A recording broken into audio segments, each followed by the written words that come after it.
dan selamat pagi buat semua. Kita bersyukur kepada Tuhan sebab kita berjumpa sekali lagi dalam ibadah online. Haleluya. Sampai pada hari ini tak terlukis, tak terukur kasih Tuhan. Dia membawa kita sampai kepada penghujung 2020. Daripada awal sampai hari ini 27 hari bulan 12. Ya, lagi tinggal 3-4 hari sudah berlalu tahun 2020. Saya percaya kasih Tuhan itu sungguh dahsyat dan luar biasa, sebab Tuhanlah yang memimpin kita, Tuhanlah yang membawa kita daripada melalui tahun ini.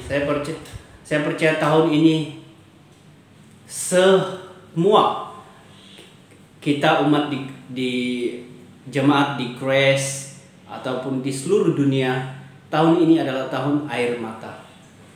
Tetapi kita sangat bersyukur karena kita punya Allah yang tidak pernah berdiam. Dia bertindak dan melawan bagi kita. Amen. Terima kasih Tuhan.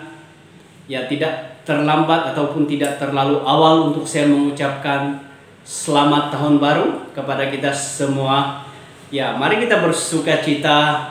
Kesukaan bagi dunia masih ada pada saat ini. Mari kita bersukacita. Mari kita rayakan Allah kita yang luar biasa.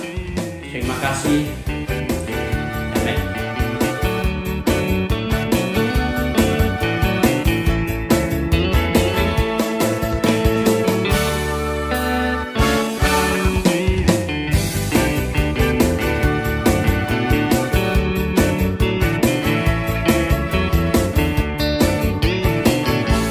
Dia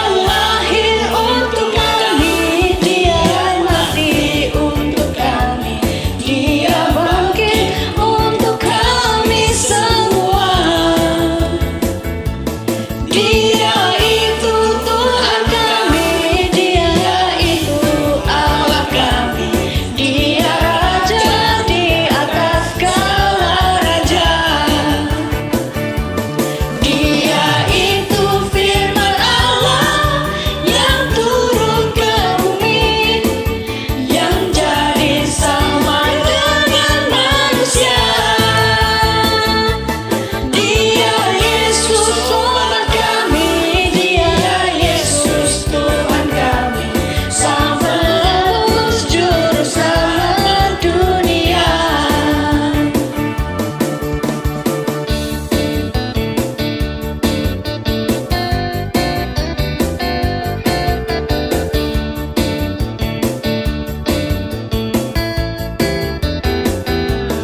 Shalom, selamat hari Natal dan tahun baru bagi semua saudara-saudari kita yang mengikuti ibadah ini secara online. Mari saat ini saya ajak kita semua untuk berdoa. Kita tundukkan kepala, kita naikkan ucapan syukur kita kepada Tuhan Yesus Kristus. Haleluya. Haleluya. Terima kasih Allah Bapa di surga, karena kasih-Mu Tuhan tidak pernah berkesudahan dalam kehidupan kami Tuhan Yesus Kristus. Engkau sentiasa menuntun kami Tuhan Yesus ke jalan yang benar. Tuhan Yesus Kristus, kasih-Mu Tuhan Yesus Kristus yang membuat kami Tuhan Yesus Kristus tetap bersatu, tetap teguh sampai saat ini Tuhan Yesus Kristus. Haleluya Tuhan. Terpujilah nama-Mu Tuhan dalam kehidupan kami Tuhan Yesus. Saat ini Tuhan kami berdoa khusus untuk anak-anak Tuhan yang mengembalikan persepuluhan, yang mengembalikan persembahan-persembahan khusus Tuhan Yesus Kristus. Agar mereka Tuhan bersukacita atas pemberian ini Tuhan Yesus Kristus. Kami berdoa juga Tuhan Yesus Kristus agar gedung-gedung keluarga mereka Tuhan dipenuhi oleh berkat-berkat surgawi Tuhan Yesus Kristus. Haleluya Tuhan. Terpuji nama-Mu Tuhan. Kami tidak lupa berdoa Tuhan untuk orang yang mengelola keuangan ini, orang yang menguruskan keuangan ini. Berkati dia Tuhan Yesus dengan berkat kebijaksanaan dari surgawi, sehingga Tuhan dia dapat melaksanakan, menguruskan keuangan ini dengan cara yang benar Tuhan, sehingga pekerjaan Tuhan yang luar biasa terjadi di bumi ini Tuhan Yesus. Haleluya, haleluya. Saat ini juga Tuhan kami berdoa Tuhan Yesus Kristus untuk hamba Tuhan yang akan menyampaikan firman Tuhan pada hari ini Tuhan. Tuhan urapi dia Tuhan, sehingga dia berkata-kata Tuhan sesuai dengan keperluan setiap umat-Mu Tuhan Yesus Kristus. Haleluya. Firman yang hidup disampaikan akan tertanam dalam setiap hati kami Tuhan Yesus Kristus. Biar benih-benih firman itu Tuhan Yesus Kristus akan segar, akan tumbuh dan berbuah di dalam kehidupan kami Tuhan. Agar setiap buah-buah firman itu Tuhan akan kelihatan melalui kehidupan kami Tuhan Yesus Kristus. Haleluya Tuhan. Terpuji nama-Mu Tuhan. Kami berdoa Tuhan, setiap kami Tuhan akan mendapat makanan rohani Tuhan Yesus Kristus melalui firman yang kami dengar pada saat ini Tuhan Yesus Kristus. Haleluya. Kami berdoa telinga rohani kami Tuhan, hati rohani kami Tuhan akan terbuka saat ini Tuhan untuk mendapat firman-Mu Tuhan Yesus Kristus hari ini Tuhan. Haleluya Tuhan. Terpuji nama-Mu Tuhan. Saat ini Tuhan kami serahkan hanya di dalam nama Tuhan Yesus Kristus. Kini kami sudah berdoa dan mengucap syukur. Semua yang percaya katakan amin. Haleluya. Salam saudara-saudari yang saya kasih dalam nama Tuhan Yesus Kristus. Kita bertemu kembali pada pagi hari ini, dan beberapa hari yang lepas kita telah merayakan sambutan hari Natal pada tahun ini dengan cara yang begitu berbeda sekali daripada tahun-tahun yang lepas, karena kita tahu dan kita sudah sedia maklum bahwa kita masih berada dalam pandemik. Jadi itulah sebabnya kita merayakan Natal di dalam online. Tetapi puji Tuhan kepada kita semua, karena kita masih begitu bersukacita, kita masih enjoy di hadapan Tuhan, amin, bersama-sama dengan keluarga, walaupun dengan situasi yang berbeda, tetapi kasih Tuhan tetap sama untuk kita semua, amin, haleluya. Saya tetap bersemangat dan bersukacita, karena pada saat hari ini kita akan berpeluang sekali lagi mendengar sabda Tuhan. Dan pada pagi hari ini saya sambung apa yang saya telah sampaikan pada 2 minggu yang lepas tentang 7 langkah ataupun 7 keadaan, 7 step Yesus turun dari surga ke dunia ini. Haleluya. Mari kita baca kembali di dalam Filipi pasal 2, 6 sampai yang ke-8. Filipi pasal yang kedua ayat 6 sampai yang ke-8.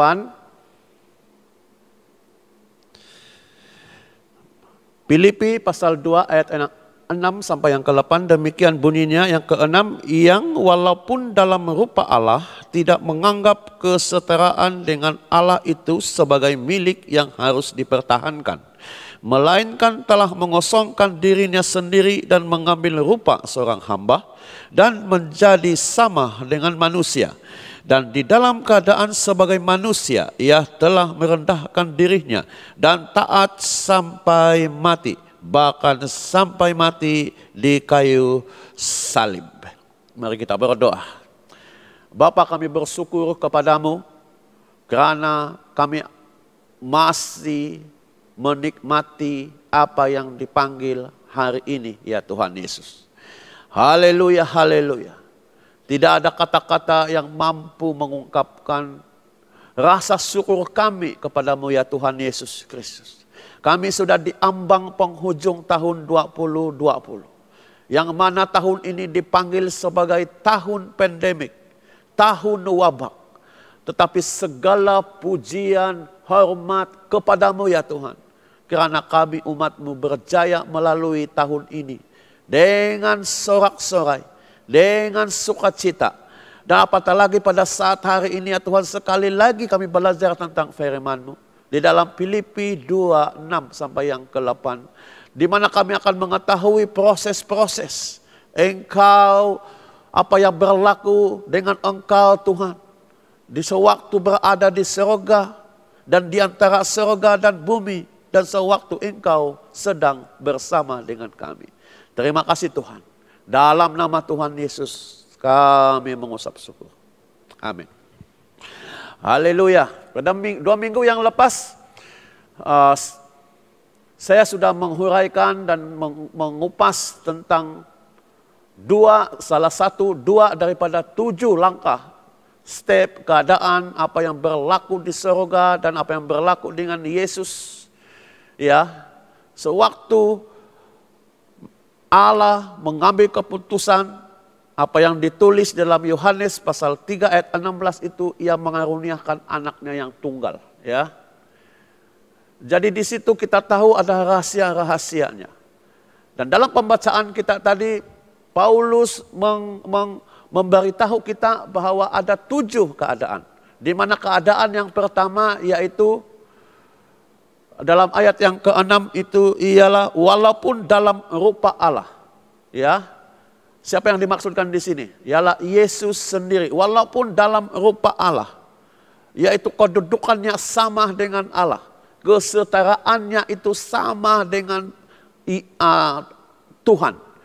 Ya.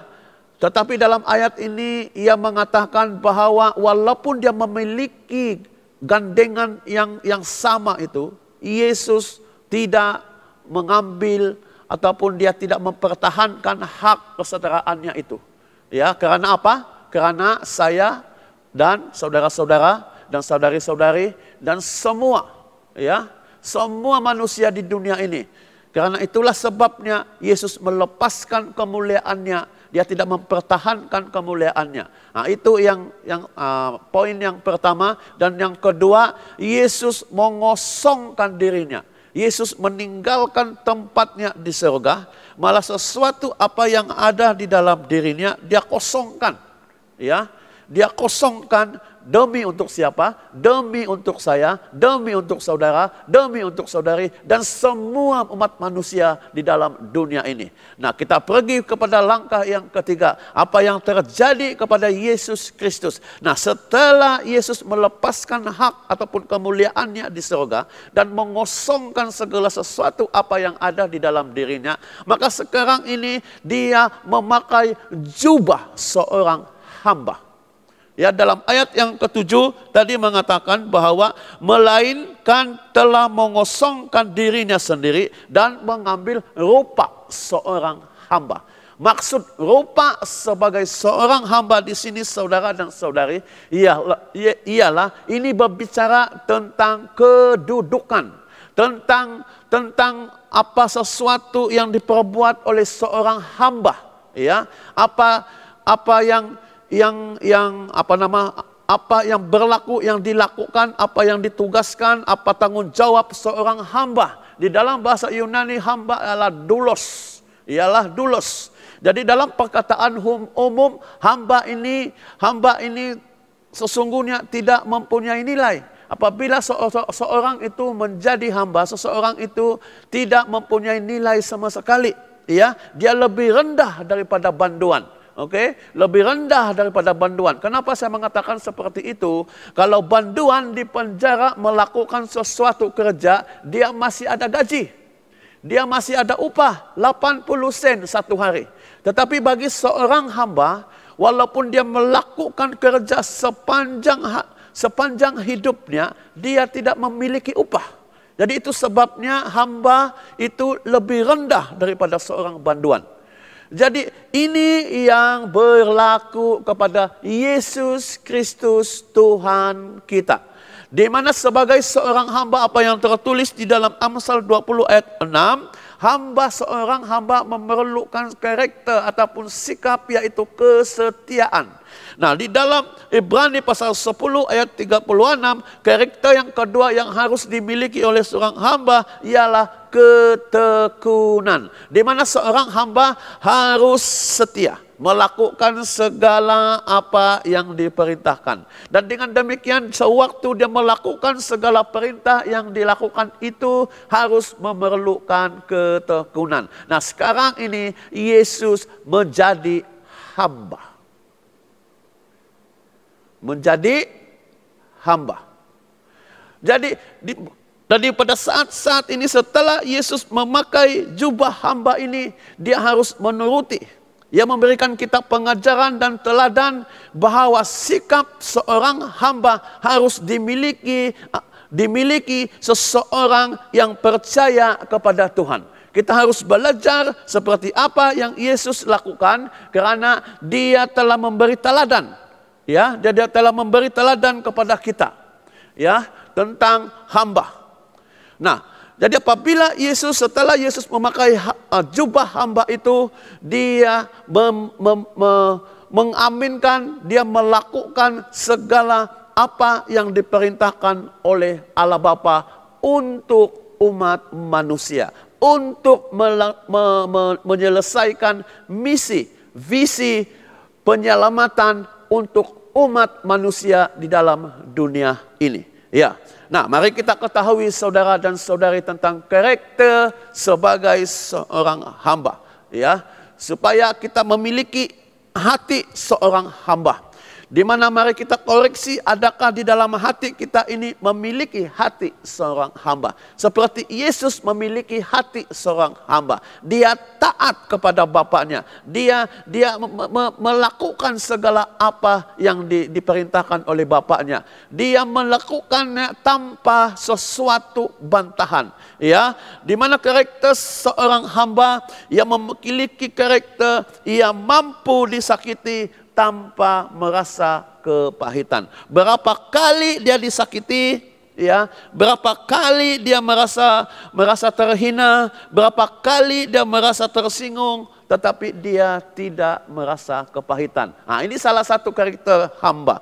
Dan kedua, memiliki sedikit, oke, apa sahaja yang dia miliki, dari segi material, dari segi apa sahaja, dari segi apa sahaja yang ada padanya, walaupun sedikit, tetapi dia tidak akan merungut. Dia akan tetap bersyukur. Ya. Dan juga karakter seorang hamba memiliki banyak, tetapi dia tidak rakus. Ya. Kalau dia memiliki banyak, ada sesuatu yang dia miliki, dia tidak akan rakus dan dia tidak akan kedokut, ataupun dia tidak akan lupa diri terhadap apa yang dia miliki. Malah dia tetap bersyukur walaupun dalam keadaan yang sedikit dan keadaan yang banyak, dalam keadaan yang berlimpah, dalam keadaan tidak memiliki apa-apa. Hati seorang hamba, dia memiliki hati tetap bersyukur kepada Tuhan. Haleluya. Dapat mengasihi tanpa mengharapkan balasan. Ya, dan mampu diabaikan tanpa mengasihi diri sendiri. Ya, kadang-kadang sebagai seorang hamba ini, memiliki hati hamba ini, kadang-kadang kita rasa diabaikan, kadang-kadang kita rasa bersendirian, kadang-kadang tidak ada orang yang sedang memerhatikan kita, kita tidak pernah memiliki sanjungan ataupun penghormatan daripada orang lain. Seperti Yesus sekarang ini, Yesus terpaksa meninggalkan surga dan dia pergi turun ke dunia. Dan kita tahu dalam dunia ini penuh dengan dosa, penuh dengan pelanggaran, penuh dengan kejahatan, penuh dengan pemberontakan kepada penciptanya. Maka di sini Yesus merasa kesendirian. Tetapi dia tidak menganggap kesendiriannya itu menghalang message ataupun misinya ke dalam dunia ini. Nah, mampu mencukupkan diri dengan apa yang Tuhan berikan dan mampu hidup kudus di tengah-tengah dunia ini. Ini adalah antara pengajaran-pengajaran dan teladan yang Yesus telah nyatakan kepada kita sewaktu dia menjadi hamba di dalam dunia ini, ya. Oke. Haleluya, haleluya. Dan seterusnya mampu melihat kesalahan orang lain tanpa mengkritik, ya. Dan juga dapat merendahkan diri walaupun disanjung. Nah, mungkin kita menerima sanjungan-sanjungan dan penghormatan. Oke, kita menerima pengagungan-pengagungan. Tetapi memiliki hati seorang hamba, dia tetap merendahkan diri. Dia akan tetap humble. Karena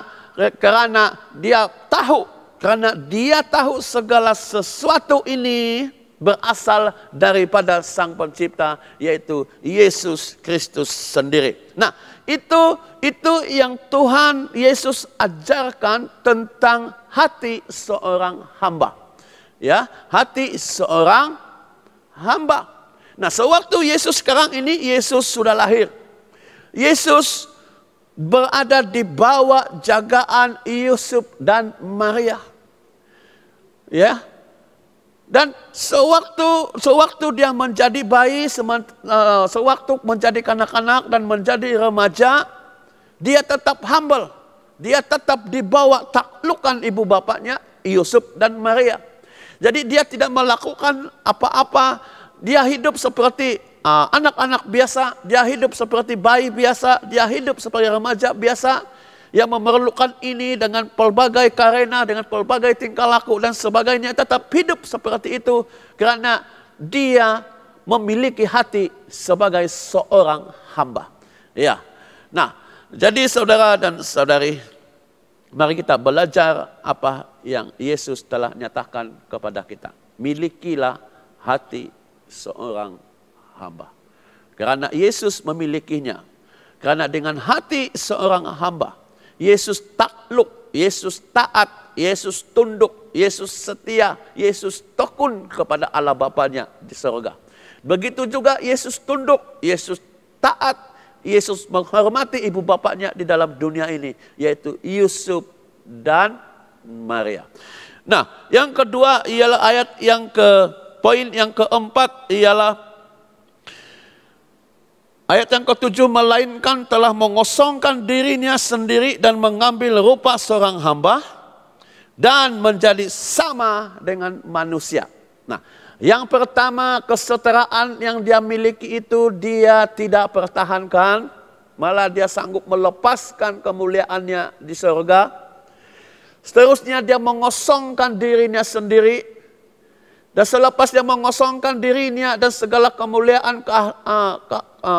kemuliaannya di surga dilepaskan, sekarang dia diberi jubah ataupun dia sekarang bergelar sebagai seorang hamba. Dan sekarang ini dia pula akan menjadi sama dengan manusia. Yang keempat, Yesus daripada Tuhan sekarang ini menjadi hamba. Dan seterusnya dia menjadi manusia sama dengan kita. Yohanes 1 ayat 1 sampai Yohanes 1 ayat 14. Firman itu telah menjadi manusia. Siapakah firman itu? Kalau kita baca ayat yang pertama, pada mulanya adalah firman. Di dalam Kejadian pasal 1 ayat 1 juga pada mulanya. Oke? Firman itu bersama-sama dengan Allah. Dan firman itu adalah Allah. Dan sekarang firman itu sudah bersama dengan kita. Dan pada 2 hari yang lepas kita sudah merayakan Di mana itu sebenarnya Natal itu kita mengingatkan bahwa firman itu sudah menjadi manusia. Firman itu sudah berada di antara kita, saudara dan saudari. Firman itu sudah hidup bersama-sama dengan kita. Firman itu sudah ada, pernah datang, bukan juga pernah datang, selalu ada, tetap ada untuk selama-lamanya. Firman itu sudah menjadi manusia. Amin. Haleluya. Dan itulah proses yang keempat di mana Yesus sudah menjadi sama dengan manusia. Kenapa Yesus sanggup? Kenapa Yesus sama dengan manusia? Kenapa Yesus melalui proses ini? Kenapa Yesus sanggup menjadi manusia? Karena pada mula penciptaan Adam dan Hawa, marilah kita, Kejadian 1 ayat 26 itu, marilah kita menjadikan manusia, kata mereka. Mereka itu siapa? Kita di sana itu siapa? Itu adalah tentang Trinity. Ya, sekali lagi saya katakan tentang Trinity. Kita tahu siapa Trinity itu, Allah Bapa, Yesus dan Roh Kudus.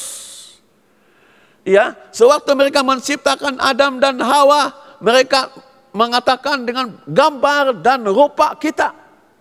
Dan pada waktu itu saya beri ada 3, yaitu manusia itu memiliki roh, karena Allah juga memiliki roh.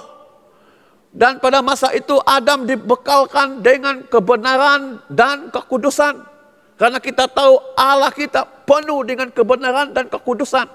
Dan yang ketiga, kita tahu bahwa Allah kita itu dalam Trinity itu adalah Allah yang berkomunikasi, Allah yang bersekutu, Allah yang senantiasa mencari persekutuan dengan umatnya, Allah yang mencari keintiman di antara ciptaan dan di antara ketuhanan mereka. Jadi pada saat hari ini kita sebenarnya dibekalkan dengan roh, dan roh itu tetap ada dengan kita pada saat hari ini. Dan juga kebenaran dan kekudusan dan juga sosial kita. Jadi saudara dan saudari yang saya kasihi dalam nama Tuhan, karena semua elemen ini, karena semua ketiga-tiga elemen ini rusak karena dosa, karena pelanggaran Adam. Dan begitu juga dengan kita percaya bahwa kehidupan kita setiap saat, setiap waktu kita senantiasa digodai. Kita senantiasa dicobai. Kan kita tahu selalu kita menyalahkan orang lain apabila kita dicobai. Dan sudah saya katakan, ada firman dalam Yakobus pasal 1 ayat 14, pencobaan itu datang daripada diri kita sendiri, bermula daripada keinginan kita. Bermula daripada kehendak kita. Kalau keinginan dan kehendak kita itu kita tidak dikuasai dengan Roh Kudus, kita tidak kuasai itu dengan kuasa firman, maka itu mendatangkan pencobaan bagi kita. Dan akhirnya kata Yakobus, kalau keinginan kita itu yang tidak sejajar dengan pengajaran firman Tuhan, kalau kita turuti itu akan mendatangkan dosa. Dan dosa apabila ia matang, itu akan mendatangkan maut. Jadi pada saat itu sebabnya Yesus sama dengan manusia. Apa yang engkau rasakan? Engkau akan merasa sedih pada saat hari ini, ketahuilah Yesus pun lebih dulu merasa sedih. Kita merasa kecewa saat hari ini, ketahuilah Yesus lebih dulu kecewa, memiliki tentang perasaan kecewa. Kalau kita pada saat hari ini penuh dengan sakit penyakit, seluruh tubuh kita penuh dengan sakit penyakit, Yesus mengerti. Yesus begitu memahami. Yesus dapat merasakan tentang bagaimana kita merasakan kesakitan itu dalam tubuh ini. Karena Yesus pernah jadi manusia. Kalau kita merasa ragu-ragu tentang masa depan, kalau kita merasa senantiasa kita merasa gelisah dalam hidup ini, ketahuilah Yesus mengerti, Yesus mengalami, Yesus pernah melaluinya, karena dia sekarang ini sama dengan manusia. Nah, Jadi saudara dan saudari, hanya Yesus, hanya Tuhan kita yaitu Yesus Kristus yang mengerti, yang bukan sahaja mengerti, dia dapat menyelami, dia dapat mengetahui, dia dapat melihat segala sesuatu apa yang terjadi, apa yang dipanggil sebagai seorang manusia. Tidak ada Tuhan lain. Hanya Yesus saja yang memiliki, yang pernah, yang telah melalui, yang begitu mengerti tentang keadaan kita, saudara dan saudari. Tidak ada Tuhan lain. Sekali lagi saya katakan, tidak ada Tuhan lain. Hanya Yesus. Hanya Yesus yang mengerti kesakitanmu saat ini. Hanya Yesus yang mengerti persoalan hidupmu saat ini. Hanya Yesus yang sanggup menyembuhkan segala sakit penyakit di dalam tubuhmu. Apapun penyakit dalam tubuhmu pada saat hari ini, kalau kiranya engkau dengan hati yang beriman dan sungguh-sungguh datang kepada Yesus Kristus, walaupun engkau dimanapun engkau berada pada saat hari ini, ketika engkau mendengar firman ini, Yesus sanggup dapat menyembuhkan semua sakit penyakitmu. Itu sebabnya Yesus datang sebagai seorang manusia, karena dia ingin menyembuhkan tubuhmu yang penuh dengan kesakitan. Ada di antara kita, sejak kebelakangan ini isu KJWSP begitu hebat diperkatakan di dalam waktu-waktu ini.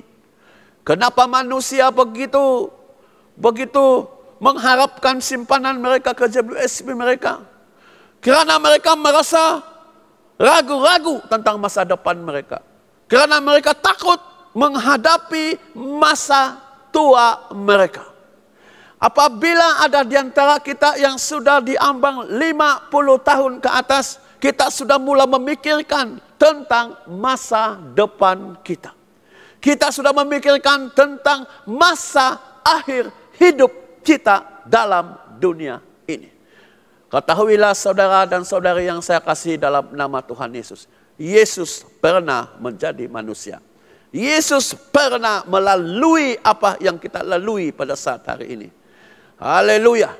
Jadi itu sebabnya saudara, mari kita serahkan masa depan kita bersama dengan Yesus.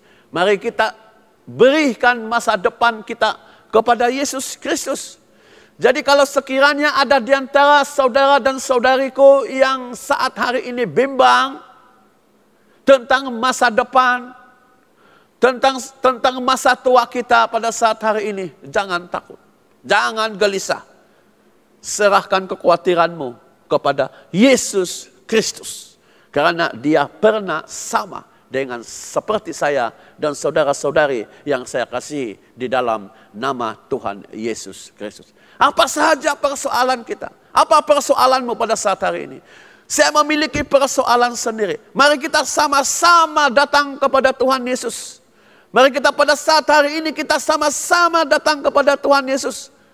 Karena Yesus pernah melewati, pernah hidup sebagai seorang manusia 30 tahun setengah. Ya, 33 tahun. Jadi pada saat hari ini saudara, inilah waktunya kita harus datang kepada Yesus. Karena dia dari surga, sekali lagi dari surga. Memang benar. Memang kalau kita menghayati tulisan Paulus ini, di mana dari surga dia melepaskan segala sesuatu di surga itu saudara. Lepas itu dia mengosongkan dirinya. Tidak berhenti di situ saja, dia sanggup menjadi hamba. Berkelakuan seperti hamba. Yesus sanggup berkelakuan seperti hamba. Dia sanggup diperlakukan. Dia sanggup untuk melakukan segala-galanya. Karena apa? Karena untuk saya dan saudara-saudari yang saya kasih dalam nama Tuhan Yesus Kristus. Haleluya. Saudara kita harus bersyukur. Kita bersyukur kepada Tuhan kita. Karena dia pernah datang. Siapa di antara Tuhan-Tuhan, ilah-ilah dalam dunia yang pernah datang? Tidak ada. Hanya Tuhan yang pernah datang menginjakkan kaki dalam bumi ini, yaitu Yesus Kristus. Oh haleluya Tuhan, haleluya, haleluya. Jadi pada saat hari ini sekali lagi saya undang semua. Tuhan yang kita sembah itu Tuhan yang pernah menginjakkan kaki di dunia ini. Dan sekarang ini dia telah terangkat di surga. Tetapi kerajaannya, keadaannya, suasana di surga itu dia tinggalkan bersama dengan Roh Kudus untuk kita. Haleluya. Siapa yang kecewa pada saat hari ini, marilah kita datang kepada Tuhan Yesus. Yesus akan memulihkan kekecewaanmu. Siapa yang pernah patah hati, datanglah kepada Yesus. Yesus akan memberikan sukacita kepadamu. Siapa yang sakit pada saat hari ini, datanglah kepada Yesus. Yesus akan menyembuhkan sakitmu pada saat hari ini. Siapa yang ragu-ragu tentang masa depan pada saat hari ini, datanglah kepada Yesus Kristus. Yesus akan memberikan keyakinan dalam hidupmu untuk menghadapi masa-masa tua kita. Segala persoalan, segala pencobaan, segala persoalan hidup, segala ketidakpastian, segala apa sahaja, Yesus sanggup memberi kita jawaban. Amin. Karena Yesus adalah jawaban bagi dunia. Yesus adalah jawaban bagi saya. Yesus adalah jawaban dalam semua persoalan untuk saudara dan saudariku yang saya kasihi dalam nama Tuhan Yesus Kristus. Haleluya, haleluya. Haleluya, haleluya. Untuk pagi ini saya hanya berbicara tentang Yesus mengambil rupa sebagai seorang hamba. Dan Yesus juga sanggup, ya, dia juga menjadi rupa seorang hamba dan menjadi sama dengan manusia. Haleluya. Haleluya. Selamat hari Natal. Selamat tahun baru. Kita hidupi, kita hayati hidup ini dengan penuh semangat di dalam nama Tuhan. Amin. Haleluya. Mari kita berdoa. Bapa, kami bersyukur atas firman-Mu saat hari ini. Karena Engkau sudah menjadi hamba, mengambil rupa sebagai seorang hamba, dan pernah menjadi manusia. Tetapi ya Tuhan Yesus, Engkau telah mengambil segalanya kelemahan kami sebagai seorang manusia. Itu sebabnya kami bergirang ya Tuhan, kami bersukacita ya Tuhan Yesus. Oh, kami bersyukur Tuhan Yesus karena Engkau telah datang ke dunia. Haleluya. Dan saat ini giliran kami ya Tuhan menunggu kedatangan-Mu yang kedua kali dalam dunia ini ya Tuhan Yesus. Oh, kami bersukacita dalam nama Bapa. Oh, haleluya. Segala puji, segala hormat, kemuliaan, pengagungan, segalanya hanya bagi Yesus Kristus, Tuhan kami. Amin.